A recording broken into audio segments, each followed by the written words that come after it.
It's 2:15 on the dot. Appreciate you guys joining us this afternoon to talk about IMD. We've got some great speakers lined up for you. Before they get started, I just wanted to share at the end, we'll have Q&A, and then I'll put a QR code as well for your PDHs. I also have a piece of paper I'll put in the back in case you want to grab that on the way out. Please note, there's going to be two QR codes on the screen, though. At the end, one is a short survey, and once you complete that, you'll receive a certificate via email with your PDHs. So you'll want to make sure to grab both QR codes there at the end. But I will turn it over now because this is who you came to hear. Thank you, guys. Thank you, Wendy. Thank you, everybody, and especially thank you, Heath. I was thinking that there was something wrong with us with this side of the room empty. So appreciate you coming in today. And thank you to the conference facilitators. It's really great. I love the title, IMD, a multifaceted group. For those of you that are wondering, we didn't come up with that, but I'm now using that from everything that I do to announce us moving forward. So what I want to do today is talk to you a little bit about a few different topics that go through a variety of different projects that we have going on, and then honing in on two of the more significant projects and their impacts that they have both on North Carolina as a transportation network, but also how we're trying to build out a transportation network and ideology in North Carolina where it really is important how all of these different modes of transportation are connecting. So I guess I should probably introduce myself before moving too far along. My name is Brennan Fuquay. I am the director of the Integrated Mobility Division. So we'll be talking with you about some of the updates, like I said. I'll be going through some of the complete streets, new methodologies that we're working on, and a couple of toolkits that we have that we want to present and start to utilize as we're developing projects. And then I have with me Grady McCollum, who's our branch manager of program and project management, who's going to give an update on the S-Line project, specifically about mobility hubs and what that means for the communities that we're working on. And then we'll likely have some good amount of time for question and answer at the end. I know we're standing between you and the end, so we'll be here till 3. We'll give you some time to decide if you want to continue having questions with us or not. Does that work for everybody? All right, good deal. All right, so starting off, I always like to start with a little bit of an introduction on IMD. I see familiar faces out there that could probably do this as well as me, but for those of you that don't know, Integrated Mobility Division in NCDOT was created in 2018, 2019, and it was a merging of the Bike and Ped Planning Group and the Public Transit Department. So it really took all of those modes of transportation and combined them. As typical, 1 + 1 doesn't equal 2 when you're talking about that. The more you reach, the more responsibilities you get, which is a good thing in our case. We're excited about it. But really what we're looking for is we're the division who's trying to provide leadership for safe, affordable, and innovative multimodal transportation throughout North Carolina, with our 3 main goals of increasing access to those users who don't have access to single occupancy vehicles, enhancing the quality of life by creating modal choices that are flexible and competitive to using independent vehicles, and also ensuring the safety through infrastructure, through realistic design criteria, and how we can implement that in our projects moving forward. So that's just a really brief background of what IMD is. We really have going through the structure, the way that we accomplish that mission and goal is we have 4 branches that we work with. The two bottom ones, procurement and compliance, grant administration and finance. That's really focusing on our transit operations, and I'll talk a little bit more about what that looks like in North Carolina moving forward. And then the top is our planning group. They do all of our multimodal plans for local municipalities. They work with local agencies and local planning organizations to develop regional and statewide plans, and I'll give a little bit more examples of what that looks like as well. And then program and project management branch, which is the group that Grady leads for us, and that's really about project implementation. How do you take these really grand plans that we create and develop with local agencies, and how do we give them the technical assistance to turn those from plans that are sitting on the shelf to actual on-the-ground projects? So really focusing on implementation. So talking about the planning side of things, like I said, that we are a combination of what used to be public transportation and bike and ped, and we've really combined the expertise that we have in both of those planning methodologies and created it more to where we're focusing on multimodal planning. So how do we get people from the bus to their next mile of transportation? How do we have those flexible connections and things like that? And we do this. We help assist at the local level, but we really focus on the regional transportation options when it comes to the different modes and the statewide transportation plan. So if you hear about the Great Trail State Plan, how we're connecting trails across the state and setting that vision for a connected trail network, that's coming through IMD. We also have a bike plan that we continuously update and making sure that we're having logical connections, making sure that the infrastructure in those connections makes sense. And when projects come through, we want to make sure we're identifying that on the complete street side of things, so we're not creating any barriers with these projects that are going through. And I'll get a lot more in depth on the complete street side of things in a couple of slides. So so we talked about the planning side. Public transportation systems, North Carolina is very unique with our public transportation.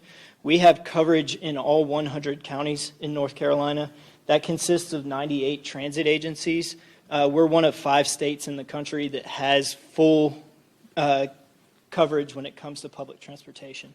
Now, the level of service varies drastically depending on where you are.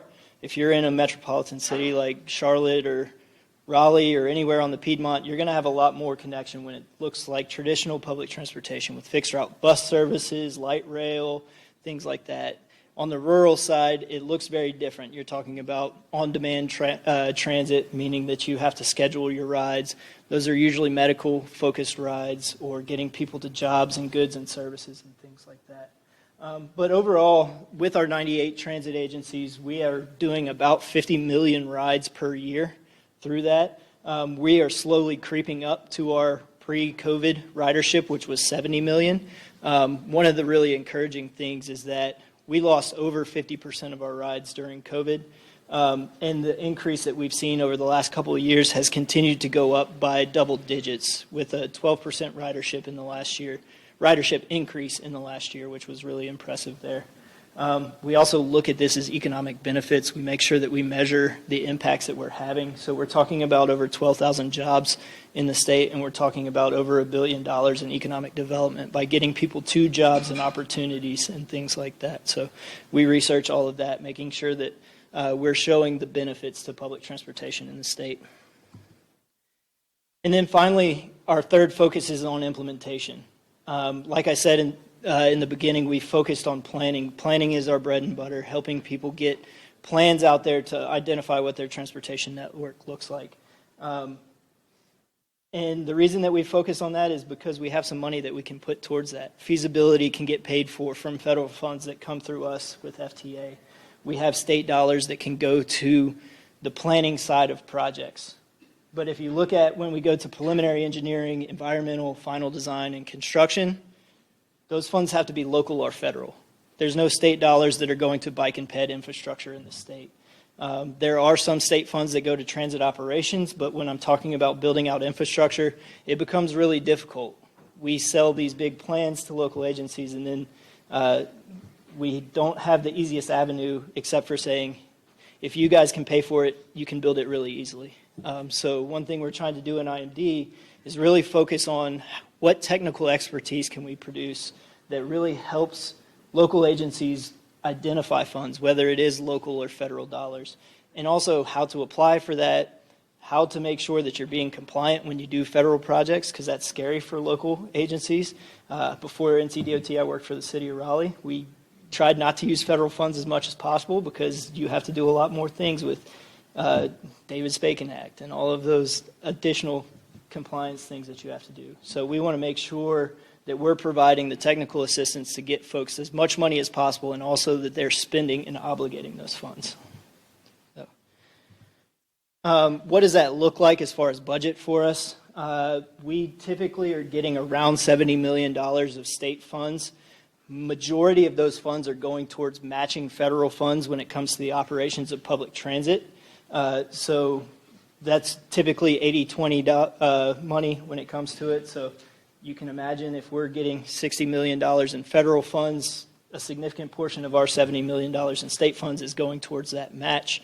The rest is identifying additional projects that we can utilize the state funds for implementation side of things. And a lot of it is also going to state-funded public transit. So majority of our budget is tied up in projects that are predetermined before we go there, and we try to do really flexible and exciting things with the rest of it. And we'll talk more about those in some of the work that Grady will talk through. Additionally, we really try to emphasize the importance of going after competitive grants. We've been really successful in the projects that we've gone for in the past. So since we started in 2018, we've gotten $85.8 million in federal grants to build out projects. We're continuing to evaluate what that looks like this year, like everybody else is, but if they put money out there, we're going to go for it. This is pretty much our philosophy when we're talking about federal grant money on the discretionary side. So I talked about our structure, I talked about our goals. What is our overall vision for what a transportation network in North Carolina looks like if we're talking about it being truly multimodal? For us, that has 4 pillars that makes up this transportation network. First pillar is that their service is layered, that no matter if you're trying to travel local, interlocal, regional, across the state, into our state, we want there to be a public transportation option that you can take that is going to be competitive with single occupancy vehicles. The second thing is that these layered services need to be connected at mobility hubs that make a lot of sense. If somebody is going to have to get off their airplane or their bus when they first come to North Carolina and go an hour and a half to get on their next mode of transportation, they're going to say, I'm going to get a vehicle. I'm going to do that. It's much easier. We need these connection points to make sense, how you're moving from one mode of transportation to the other one. The third pillar is that all of this is connected by safe infrastructure, utilizing complete streets, that our infrastructure is right-sized for what's needed. We don't need a sidewalk out on 40, but we do need, in certain areas, we need to make sure that our bicycle users have safe infrastructure and that it makes sense and it puts them in places where they feel safe and comfortable, not just for the bicycle users, but also for the vehicles as well. That is a main part of our transportation network, or the main part of our transportation network. And we are very much advocates of modes, but we also understand that cars are going to be there. So how do we create that separation, or at least the safest possible network that can be created? And then the last one is we want these all connected by technology. When we're talking about creating a car competitive mode of transportation network, having technology connect these seamlessly is going to be a big part of it. How does somebody go on, plan their trip, buy one single ticket that will get them to move across Charlotte into Greensboro and then use Greensboro's network of transportation? If that happens, you're starting to create that really competitive network where somebody has the ease of going from one mode of transportation and also between different transit agencies as well. So we think that if we can create those 4 pillars, we're creating this ecosystem of mobility in North Carolina. So with that, I'll start to shift over to a couple of things that talk to specifics on this. I'm going to start with talking about complete streets, where we are currently, and some of the initiatives that we're taking within IMD to proceed to keep moving our complete streets policy forward. And then Grady will take some time to talk through what mobility hubs look like, and especially the initiatives we're taking in rural counties for how to connect these modes of transportation. So with that, I will move over to complete streets. As you all know, I'm not Joe Furstenberg. He was supposed to be here today, but he is sick.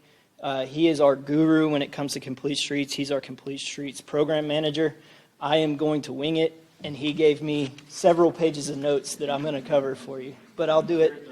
He's very thorough, which is what you need from a complete streets policy manager. So just to get started, a couple of the things I'm going to talk about today is the support guidance that we've created and also what these next steps are going to be when we're talking complete streets. So starting by giving a background of how we've gotten to this point. 2009, the NCDOT board adopted the complete streets policy. And then we moved 10 years later, the board updated that complete streets policy to be a part of every project that goes through North Carolina for project design. Again, we started, this has 2020 and 2021. Really, it was before that. It was a long time in development to understand what our role was. So when it came to complete streets, this is really when we started pushing on IMD being the reviewers for the complete streets policies.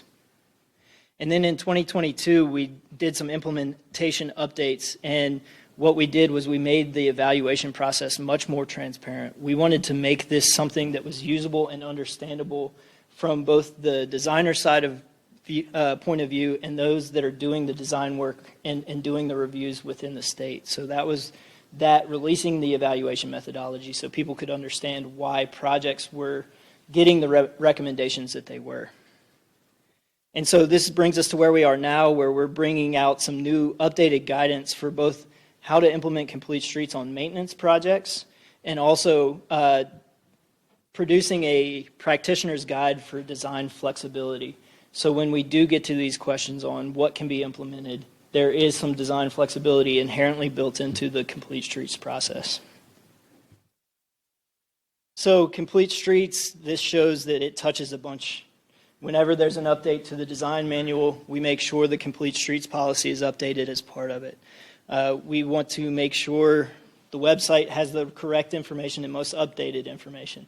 That's a lot of work, actually. If you've been on NCDOT's website, it's a spider web, and it's pretty confusing as to what's the most updated. So we do a lot of work to make sure the right information is in the right place.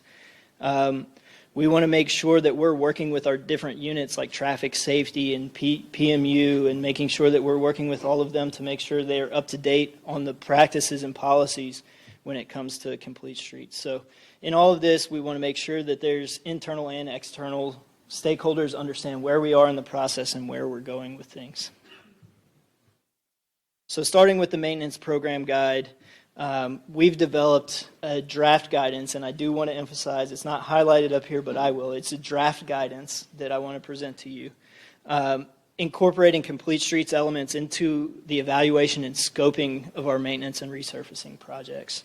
What we've done with this is we really wanted to talk about how we can build into projects that are being implemented really low cost and highly desirable complete streets elements in a quick, efficient, and hopefully more cost beneficial way. And I'll talk a little bit about what that looks like. But it has 3 steps. Step 1 is going through the 5-year HMIP opportunity. So we're identifying which projects have elements as per the plans that were developed for things like bike user evidence of bike usage, demand scores that are utilized there, and also connectivities with other bike and ped projects. So we want to make sure that we're creating access when we're talking about projects that could potentially go through this process. We also want to make sure we're doing it early enough to where the division and the local government or the planning agencies can have that coordination very early. If there are talks about cost share and things like that, that needs to be done very early in the process. This can't be a last second, oh, why don't we just change the striping plan when we already have the maintenance crews on the ground doing the resurfacing. That leads to confusion, that leads to extra money and things like that. So we want to be there early in the process. And then the third one is making sure that when these projects are getting complete, we're reporting on what's happening, because we're all project managers, designers, and engineers in here. When we finish something, it's head down onto the next project. Well, we want to be able to talk about what we're doing. We want to be able to talk about the effect that it's had on transportation in that area. So we want to make sure that we're having completion and reporting as part of these projects. So what this looks like, and I really love this graphic that was developed. The 3 steps, like I said, coordinate with that HMIP. We're talking about having local government request to us, but also being proactive when that 5-year HMIP steps out for us. So this bottom instance is a timeline for you that discusses those 3 steps that I talked through. In the 5-year HMIP, we're identifying those projects that show demand for bike and ped, and then we're moving to have those conversations between the designers, the maintenance crew, and the LGAs to discuss what can be accomplished and and how it's going to look if there is any sort of cost share opportunities. We get the contract in there. We make sure that they understand that there's going to be complete streets elements on these contracts, and then getting that final approval prior to resurfacing starting. So this timeline is great because it does show kind of what we're looking at when we're talking about complete streets elements on these projects. A couple of potential things that we're talking about is that restriping and adding bike lanes, whether it's just simple bike lanes like you've seen here, which we have standard drawings for, moving that up to buffered bike lanes, which there are also standards for, talking about other opportunities like pedestrian crossings. So all of these are things that NCDOT already builds. This would just be an addition to what we typically do with a maintenance project. And then there's other ones that will be more on a case-by-case basis, or there's not currently standards for. One will be working to develop standards that make sense, so it's easy to review and easy to move forward in the design process. But two, it's also looking at these really simple changes like the instance in the picture in the bottom, where we're talking about just moving the bus stop, giving the bus some opportunity, some room, using paint to have that area to swing off or pull out of live traffic. So there's always going to be these unique opportunities that we're looking for when we're talking about evaluating these projects. A couple of things in guidance consideration, and I'll get to some of the really important part at the bottom, but communication is always going to be number 1 and 2 that you see on here. Got to communicate between the divisions and the LGAs. They both need to know what's happening and what the expectations are. We also need to make sure that we're consulting with all the technical experts, so the signage delineation unit, mobility and safety needs to be a part of this because they're going to be ones that identify those key areas where you have bike or pedestrian fatalities. They can really help identify those areas that need some modification and things like that. And maintenance is a great opportunity. They're already doing something in this location. Let's just make it safer for everybody in a low-cost way. But the important, not but, also, the important part of this also is that we know that these projects are for roadway maintenance projects. We're talking about resurfacing and other small maintenance projects like that. Anything that requires right-of-way purchasing, anything that talks about separated facilities that are not currently existing, so building sidewalks on the sides of the roads that aren't there, anything that is going to be outside of the curb line is not going to be a part of the guidance that is happening here.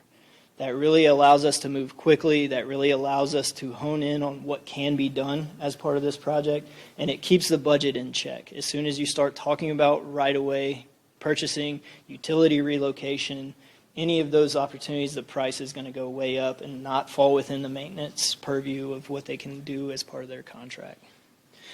We also want to make sure that traffic analysis and public engagement is understood that that's not part of what this is. We're looking for those opportunities that are low-hanging fruit options that are not going to increase the price of the project to an astronomical level, and something that can be implemented quickly without having to go through the entire permitting procurement side of things.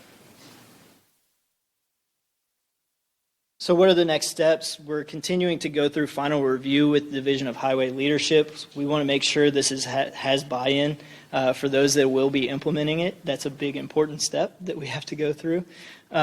We want to develop and roll out a training strategy so our highway maintenance engineers understand what this looks like, what the impact is going to be. We want to talk with them before we say this is something you have to do to see if there's fatal flaws that they can identify and how we can help alleviate that. In IMD, we are here to be resources for our divisions and for our designers. We want to make sure that they know that they can reach out to us if they identify issues. We want to make sure that the guidance is concise. Like I said, it's more about what's not eligible at times than it is what is eligible. So we want to make sure that they know the scope of the projects are not going to be creeping to something that's not what they already do. And then, like I said before, we want to make sure that the implementation and progress are agile enough to adapt and change as we go through this program and identify ways to make it better. So in addition to that, we've created design guidance for flexibility in decision making. A lot of times what has happened when we talk to our delivery agents, our delivery divisions is, like I said before, our Complete Streets review is based pretty much on a formula that talks about annual daily traffic, speed of that intersection. It talks about demand scores from our mapping methodologies. All of these they are site specific, but they're very high level. They're not talking about right-of-way that's existing there. They're not talking about any of the design constraints like environmental concerns with expanding roadways and things like that. Those are things that the design units and the designers understand. And usually when there's some sort of confusion on what happens in the complete street side of things, we recommended, because of all the site criteria that we understand, 10-foot multi-use paths on both sides of the road and also sidewalks, because there's a high demand score and it's a fast-moving road, and we want to make sure we're creating separation between all the modes. Well, we talked about just expanding the width of the right-of-way that we're acquiring by 40 feet on each side. We send that to a design engineer, and we're both design engineers. We understand what that looks like. They're going to say, there's no way we're doing this. The cost is too much. You're going into people's living rooms with this design and things like that. So it became almost a binary discussion on, we either put what's recommended or we don't put anything. And that's not what we want with IMD, and we don't think that's what the state wants or the people that are wanting this project to happen. So what we wanted to create was some guidance on how to build a flexible design when you're talking about our recommendations. And so just talking about our scopes, we first look at the purpose of the project. We then want to get people to understand how to use our toolkit. We want to make sure that it's user-friendly. It also has these design trees and illustrations, so we want it to be illustrative. And then we want to make sure that when these reductions are happening, we use minimum on here a lot, and as an engineer, minimums are favorites of us. We like to design the minimum possible. Well, what we want to do with this design toolkit is we want to create the maximum achievable design rather than designing for that minimum design. So if it can't be a 10-foot multi-use path, can we put 8 feet out there instead of just going to 4-foot sidewalks or whatever the smallest possible footprint is out there? We want to make sure the final design meets the purpose and need of what that project is and what the purpose and need of the local agencies are. So how to use it? So first you'll get that identified preferred facility. So this is what happens when the Complete Streets project comes into IMD for review. We're going to say, if everything is perfect and this is a great situation where we have 500 feet of right-of-way, we want to create separated lanes for pedestrians, bikes, everything else because of the criteria that's there. We plugged it all into our equation. The matrix told us to do this. So we identify what that is. And then we start to take in those site constraints as they come to us, whether the right-of-way is there or there's some sort of impediment in the way that we need to design around. And we evaluate those alternatives and offer additional facility types that are contextually sensitive. And contextual sensitivity is an important part of this flexibility toolkit. And then we evaluate it for the minimum facility that we want to put out there. So the next couple of slides, what these really are examples of the types of facilities that we recommend on a typical basis. So you'll see separated bike lanes, one on each side of the road, and separated sidewalks. This is an ideal situation for us where we have cars in car lanes, bikes in bike lanes, pedestrians in pedestrian lanes. It creates a safe environment that anybody is comfortable in using. But we understand that that's not always feasible, so there are other things like shared use paths where you have bike and pedestrian on the same facility and still separated from the vehicles, which we think is still a good solution. And then the last one is talking about just different setups that we can have where you have a cycle track, so where you're only using one side of the road and trying to minimize that footprint impact of the overall infrastructure and still creating separations where possible. These will all be pages in the flexibility toolkit. And as you can see, we're talking about the benefits of each of those individual ones, but also talking about some of the impacts that you will see with those. Additional side of things, just another version of the same thing. Again, guidance on what the benefits of each of these setups are and some of the impacts that are there. So you can really set what that baseline of ask is when you're going through the design. And then finally, we're going to, not finally, but we're also going to talk through what the expectations are when we're talking about design guidance. We're going to talk about the path widths, whether it's bike lanes or sidewalks, buffer width or berm widths, and really express that as what the minimums look like for each of those designs if we're going to create the minimum possible design out there. And really what we're talking about with this and what we want to show folks is that while we have a preferred facility, there is capabilities and there's ability to shrink that to match whatever the site has as far as site constraints. You can talk about reducing your separated pedestrian facility where it's necessary. You can talk about meandering the berm width when that's necessary because of topography or just all of the site location. You're talking about narrowing your buffer width to minimums there, but still creating that separation. And really what you can see when you design something flexibly, you can go from a pretty wide footprint to something that is much more compact and hopefully will fit within the existing right-of-way or the right-of-way that's going to be purchased as part of the project anyway. This is just a nice infographic that shows that. There is more flexibility than this as well. We just want to make sure that facilities are being considered to the max achievable extent when we're talking about complete streets. So the next steps with this, again, we want to include or reference this toolkit in resources such as the Express Design Guidance and the Roadway Design Manual. To do that, we have to get leadership sign off to make sure that they're good with having this as part of the design guidance and everything else. We want to make sure, again, that we're creating a living document that as we implement this, we understand that there needs to be changes. There needs to be modifications, whether it's on standards that are coming out from the national guidance on design work, or if it's just something that we're noticing that our divisions have had questions on or need more clarification. And then next we'll be developing a rollout and training strategy. We want to make sure our internal design teams and our consultants that are doing design work for us understand how to use this toolkit and how to make sure it's effective in what we're trying to accomplish. And then again, review and monitor these guidance updates to where we're making sure that everybody has the most up-to-date infrastructure or information when it comes to the design work. So with that, I've talked enough at you.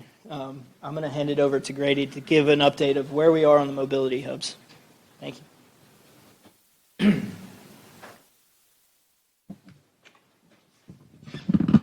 All right, we'll start here for now, and if I decide to walk around, I will. I'm Grady McCollum. I am the branch manager for the Program and Project Management branch of IMD. So today we're going to talk about the S-Line mobility hubs. Quick show of hands, who knows what the S-Line is? Okay. Who knows what the Raleigh to Richmond Rail project is? About the same, good. Who knows what a mobility hub is? Okay. So we'll do real quick kind of a quick run through of what the S-Line Raleigh to Richmond Rail project is. The S-Line is the old railroad line that used to be the Seaboard line that ran kind of on a string line from New York to Miami. It comes through North Carolina. It enters in Warren County. It runs through Warren County, going through Norlina, and then gets through going through Henderson, goes through Youngsville, Franklinton, on into Wake Forest, and then into Raleigh, and then heads south, going through Apex and Sanford and Cary and all of that, and continues on south that way. The Raleigh to Richmond project is revitalizing those tracks to get them built from Raleigh to Richmond to create a high-efficiency network that will run at accelerated train speeds through hopefully getting people all the way connected to D.C. eventually from Raleigh, and eventually connecting out to Charlotte and Atlanta even in the future. trying to get people from Raleigh to DC in 4-ish or less hours is sort of the goal. But first, got to connect Raleigh to Richmond. It's a big project. NCDOT is doing our half from Raleigh to the border. Virginia's rail group is doing their part from the border to Richmond to kind of revitalize those tracks. Those tracks are pretty pulled up. Once you get north of Henderson, I would say, Henderson, North Carolina, they're pretty pulled up. I got a rail division guy here who's nodding and helping me out. This is really helpful. So just that's kind of what we're doing. But this is going to be a fully enclosed corridor, meaning that there will not be any grade crossings for cars along this rail line. So that makes it kind of a disruptive project, especially for some of these smaller communities like Wake Forest and Youngsville and Franklinton, where it's going to run through. We're focusing mostly on the Raleigh to Richmond side of it. So while the S line does go to Apex and Sanford and continues on, that's not part of the Raleigh to Richmond project that'll have the high efficiency rail, but we are doing mobility hubs there. Is that very good? Did I lose anybody? Okay. So with that, let's talk about mobility hubs. So starting off, what is a mobility hub? One of the things that was really important to us to start this project off, we have a lot of great partners on this. We've got we have 5 different consultants that are leading projects. We have another consultant on that's helping us manage the project. So really great partners. The first thing we did was kind of come up with a definition of that. So a mobility hub is a place of connectivity with regional and local multimodal transportation options offering integrated facilities, amenities, technologies, and services. So you see here, this is kind of the blow up of the slide Brennan showed earlier with the 4 pillars, but one of our 4 pillars. What's great about this is you see that this is not just a train station.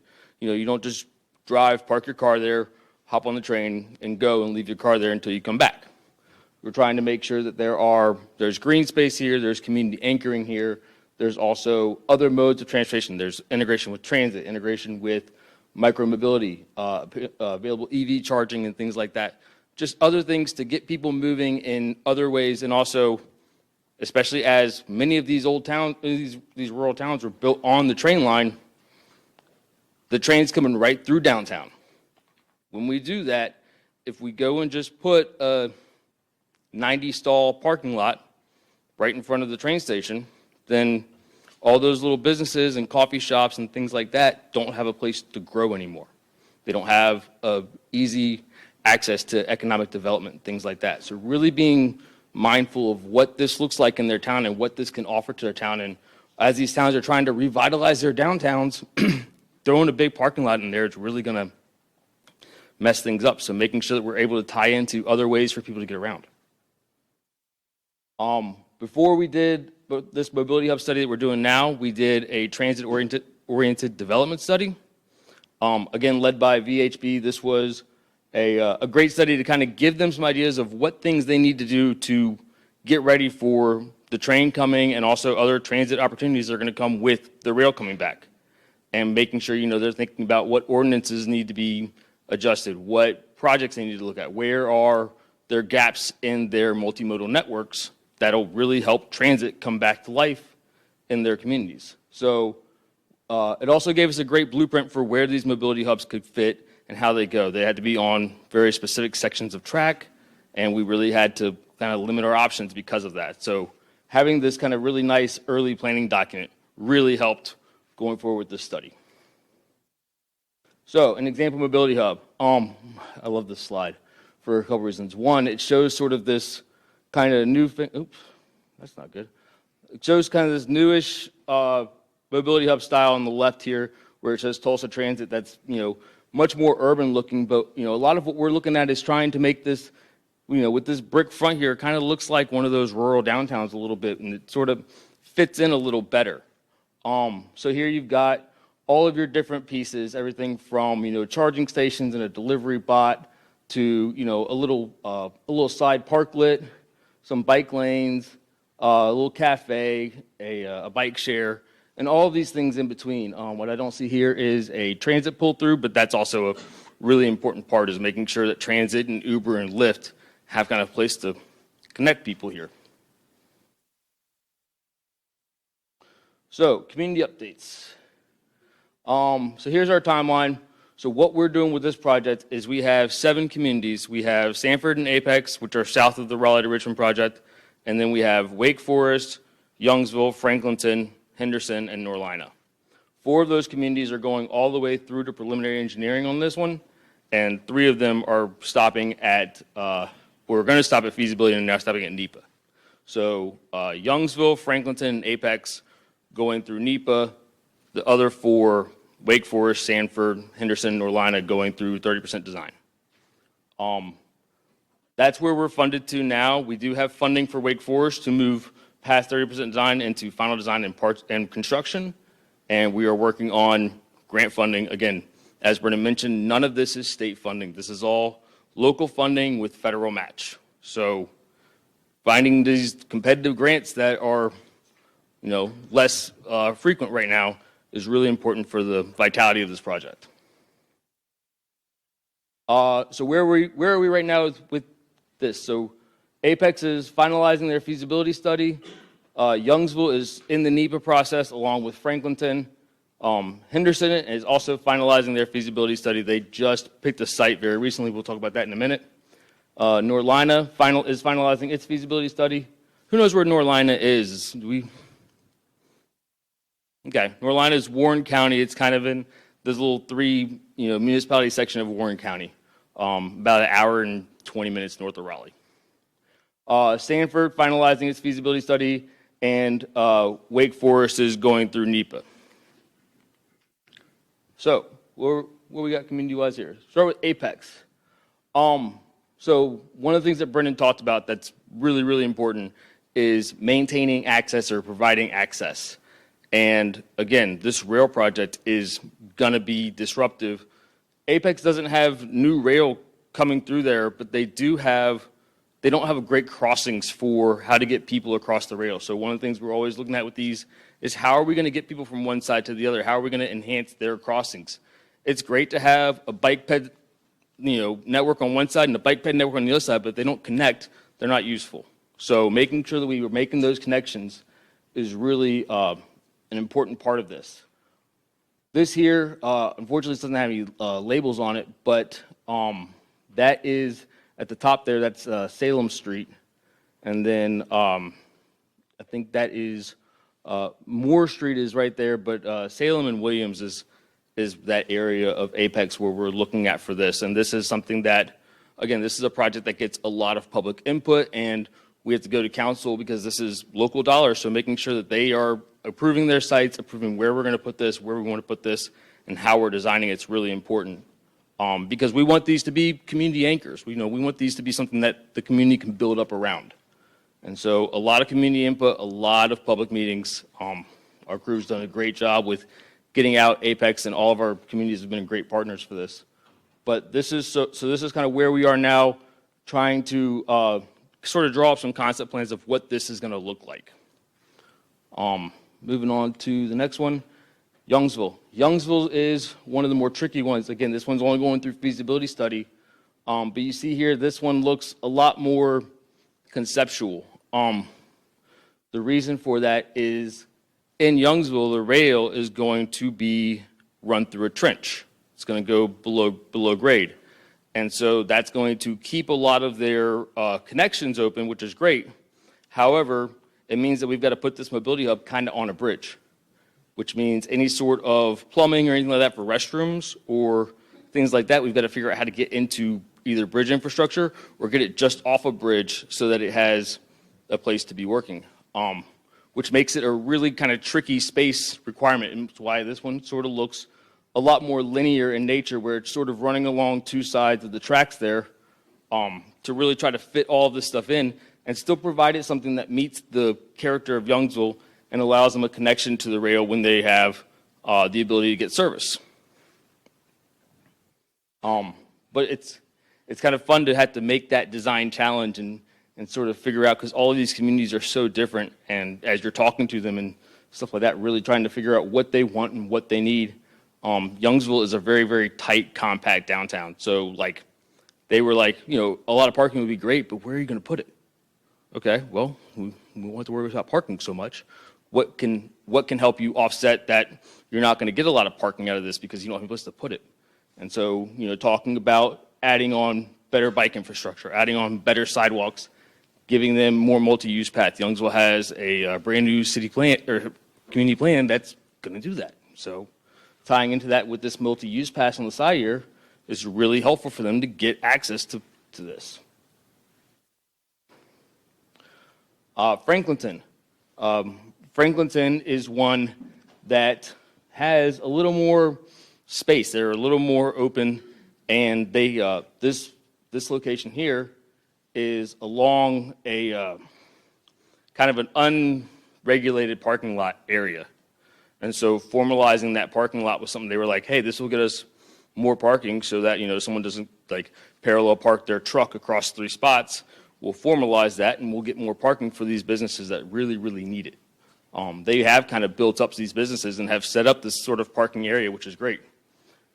Franklinton also is going to lose one of their main connectors from one side of town to the other because Mason Street is going to close. Where the rail crosses Mason Street, there's not enough room to go above or below, and so Mason Street's going to have to close.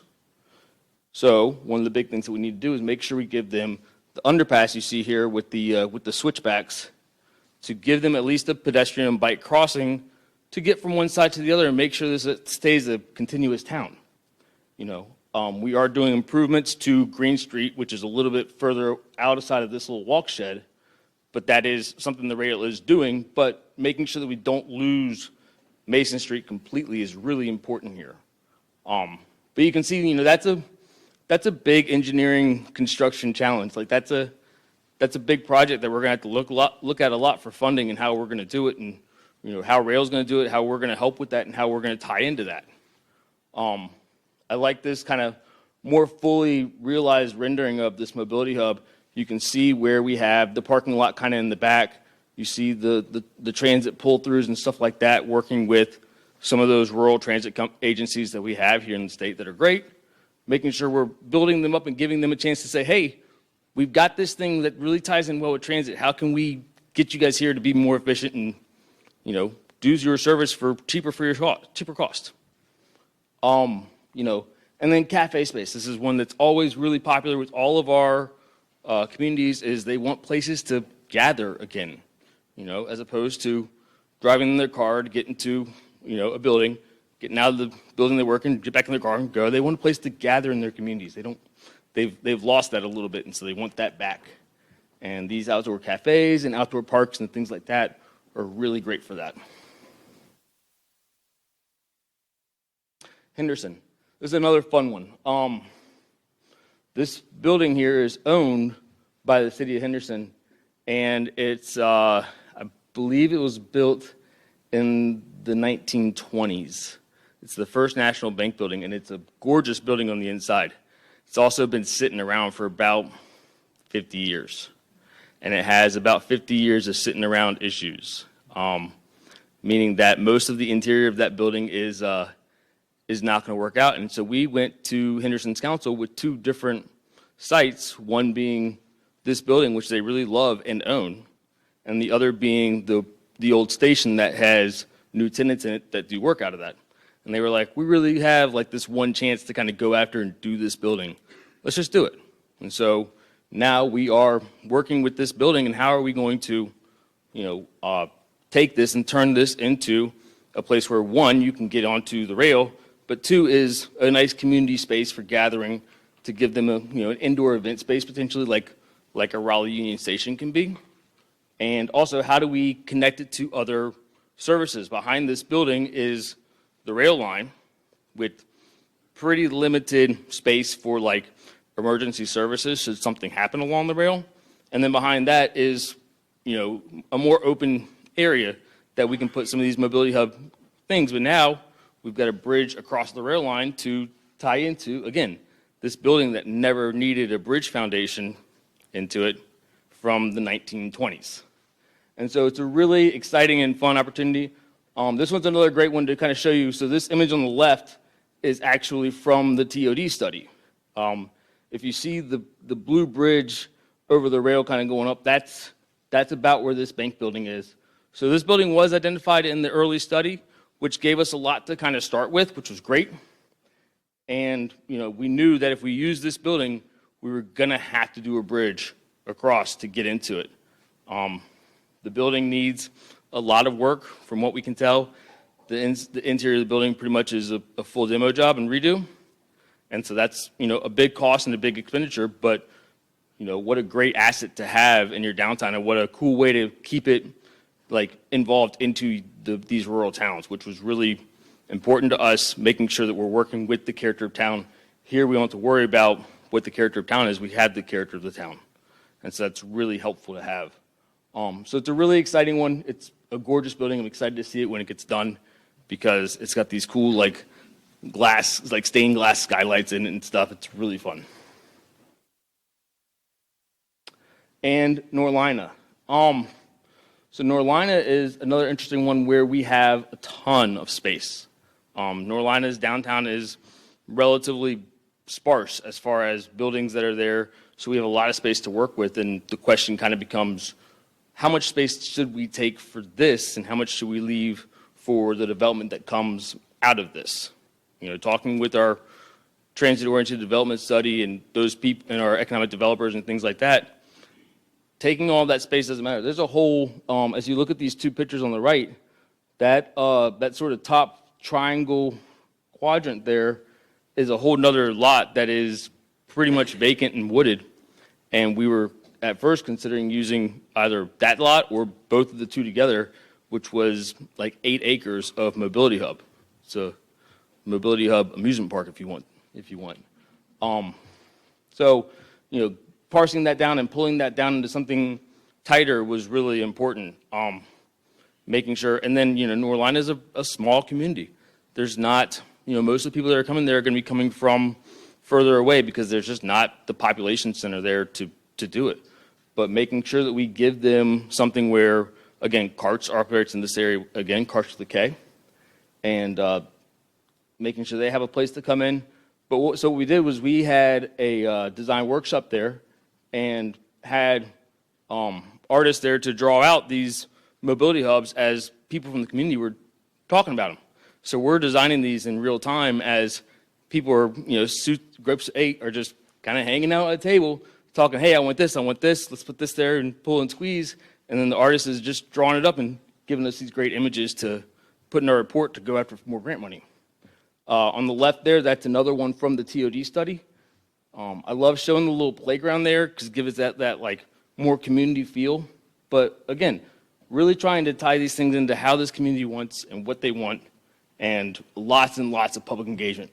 We had our last event in Warrenton. I think we had 85 people come out, which is, I don't know, a third of the county? Maybe? It's a lot of people for Warrenton. And it's really great to see how much impact we've gotten into this area, and how much we've gotten out of it. So this one's really exciting. People have been really excited about it. There's a lot of people that want to see this area grow and get something. Sanford. Sanford is the one south of the Raleigh to Richmond project that is going to get full to 30% design. So we have full renderings here of kind of what this is going to look like. And again, you see retail as part of this. You see green space and park area as part of this. Really trying to make sure that we're giving them places to develop, places to be a community and grow community, while also giving them 8 ways to get there easily, making it convenient and giving them access. Access is so important to these things. If you can't get to them, they're not mobility hubs. They're just bus stops that you can't get to, train stations you can't get to. So making sure that they're easy to get to is a really big part of this. I also like this one because, making sure that we're getting into the character of the town. Sanford is a town that has all brick everything, like most of the rural towns in North Carolina, and we didn't want to go put a 4-story glass Union Station, but we had plenty of room to do in Sanford, so making it fit with their idea of what their town looks like, with the brick, with the arches, with, a little bit of glass front to give it some modernization, but not so much that it doesn't look like Sanford. So another really exciting one. And then finally is Wake Forest. Wake Forest is challenging because, again, Wake Forest is a town that has not much space. And on top of that, the one space that we do have in Wake Forest is a parking lot, and they are worried about parking pretty constantly. So taking a parking lot has a lot of issues. Fortunately, they are working on building a parking deck less than a quarter mile from here. So they will have a walkable parking deck to get to this, meaning that we're not so concerned about the parking. But now talking about, okay, we have this rail line coming through, making sure, again, you see the bridge here. A lot of these have a bridge or an underpass kind of element to them. If you look further past the bridge in the image to the left, you'll see kind of to the left of that bridge, you'll see kind of a roundabout pull-through for transit, Uber, Lyft, things of that nature, trying to make sure that we're able to get people to Wake Forest. And then again, you have the brick front, you know, a little bit of the glass for some modernization, but really keeping it with what that town looks like and thinks about. And then, you know, Wake Forest has pretty severe height restrictions, especially that close to the seminary. You can't be above the steeple for sure. So, you know, that's a 3-story building at max. Making sure that we're keeping with that and keeping in their sight lines is really important. And then also you're seeing cafe space, you're seeing gathering space, you're seeing other places where they can get around, and this can be something more than just where you get on and off the train. This is going to be something where you meet someone who comes off the train to go get a bite of coffee, go get coffee or go to a retail shop or something like that, and something that can really anchor and enhance this town's downtown core. So next steps. For NEPA for this project, all 7 sites are having to go as one NEPA document. They were not given independent utility for FTA, and so they're all going together, which is going to be a new challenge, so to speak, especially, you know, what NEPA looks like in the upcoming future. And then finally, we're going to, you know, start doing preliminary engineering for Henderson, Norlina, Sanford, and Wake Forest. Finally get those. Actually, we have gotten our draft 30% designs for Wake Forest, so that's really exciting to actually have some engineering lines on paper. And then, as I mentioned, we do have a grant for the Wake Forest final design and construction, so we are going to begin final design on that. And finally, we're going to chase and claw after as much federal funding as we can find to get the rest of these going and get them going through. The rail won $1 billion, so it's coming through at some point, and we want to make sure that we've got these mobility hubs ready so they've got a place to get on and off and do stuff around the rail. And that's it.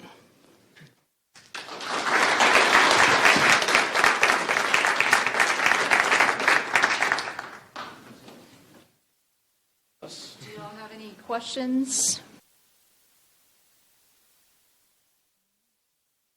Any other questions? Well, thank you so much for joining us today. I hope you enjoyed the workshop and safe travels home. Don't forget to get your QR code for the PDHs and then your certificate for the evaluation there at the end.